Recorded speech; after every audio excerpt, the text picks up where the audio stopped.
Միանում եմ իմ մարտական ընկերների նախաձեռնությանը, ունեմ վաստակ ռազմական գործողությունների ժամանակ, այսօր հանձնում եմ, մինչև այն պահը կարծում եմ,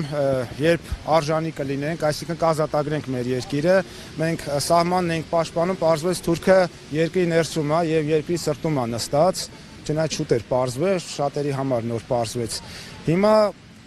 կհանձնենք մինչև այն պահը, երբ որ կազատագրենք մեր երկիրը եւ հետո կարժանանանք այս վաստակներին։ Այսքան Արման Մխիթարյան, Գարեգին Նժդե մեդալն է, մասնակցել եմ, եղնիկներում ենք եղել ենք եւ հետախուզ եւ գրոհային ենք եղել, այսինքն որտեղ մեր կարիքն ա եղել, չենք զլացել, մասնակցել ենք։ Այդպես նորից կգնա, որովհետև անընդհատ ասում են, որ մենք կարծես թե այսպես է, զենքերը վայրդրած վիճակում ենք, մեր հարուցինը պատրաստ չի, եթե Աստված միացնի ինչ-որ բան լինի։ Տեսեք, բնականաբար, եթե խնդիր կա քո հարազատներին, քո ազգակիցներին պաշտպանելու, պետք է այդ խնդիրը լուծես։ Այլ